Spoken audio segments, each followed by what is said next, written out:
Assalamualaikum warahmatullahi wabarakatuh. Kami dari kelompok 10 akan membahas mengenai materi nas dan mansuh. Dalam kelompok 10 terdiri dari 3 anggota. Yang pertama Eva Diana dengan NIM 4301021045, Agung Prasetyo Putra 430102101008, dan Dwiki Rivaldi dengan NIM 430102101020. Langsung saja ke pembahasan pertama mengenai pengertian nas dan mansuh.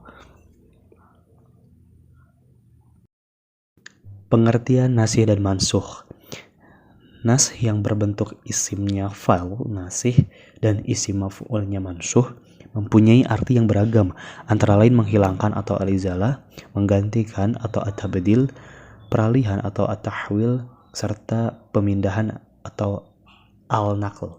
Jadi nasih adalah sesuatu yang membatalkan, menghapus, memindahkan, serta mengubah. Sedangkan mansuh adalah sesuatu yang dibatalkan atau dihapus, dipindahkan, dirubah, dan lain sebagainya. Nasyih adalah mengangkat hukum syara' dengan dalil syara' yang datang, kemudian dengan menghilangkan amal pada hukum-hukumnya atau menetapkannya dalam terminologi hukum Islam atau fikih. Hukum yang dibatalkan namanya mansuh, sedangkan hukum yang datang kemudian atau menghapus disebut nasyih. Kata nasyih atau yang menghapus maksudnya adalah Allah Subhanahu wa taala yang menghapus hukum tersebut, seperti firman-Nya dalam surat Al-Baqarah ayat 106. A'udzu billahi minasyaitonir rajim. Bismillahirrahmanirrahim. Wa aslahu wa bayyanu fa ulaika atubu alaihim wa ana at-tawwabur rahim hakimun illa alladziina tabu. Untuk selanjutnya yaitu syarat-syarat nasik. Yang pertama, nasik bertentang dengan hukum pada mansuh. Yang kedua, yang di mana mansuh harus lebih awal dari nasik. Yang ketiga, hukum yang dinasih pasti hal-hal yang menyangkut dengan perintah, larangan, dan hukuman.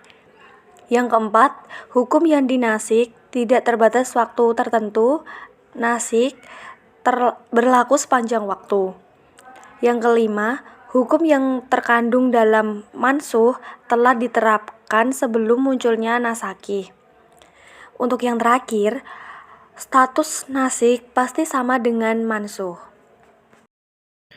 Jenis-jenis nasyah.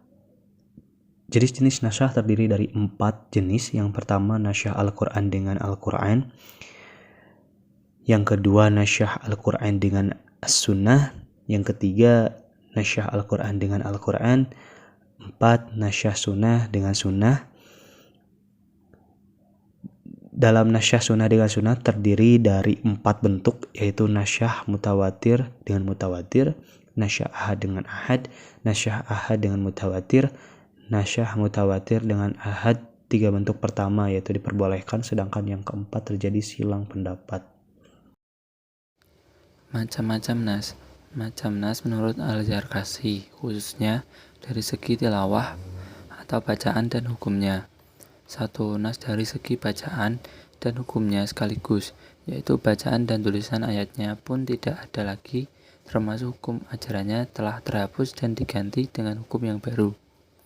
Nas hukumnya tanpa menasak bacaan, yaitu tulisan dan bacaan tetap ada dan boleh dibaca, sedangkan isi hukumnya sudah dihapus atau tidak boleh diamalkan. 3. Menas bacaan ayat tanpa menas hukumnya, yaitu tulisan ayatnya sudah dihapus sedangkan hukumnya masih tetap berlaku. 4. Nas dengan mengganti dan tanpa pengganti. Secara umum, bahwa adanya nas ini menunjukkan bahwa syariat Islam merupakan syariat paling sempurna yang menas syariat-syariat yang datang sebelumnya. 5.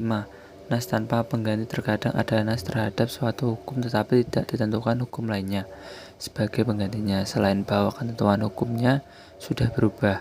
6. Nas dengan mengganti yang seimbang. Nas di samping menghapuskan suatu ketentuan yang juga menentukan hukum baru sebagai penggantinya. 7. Nas dengan mengganti yang lebih berat, misalnya penghapusan hukuman penahan di rumah terhadap wanita yang berzina.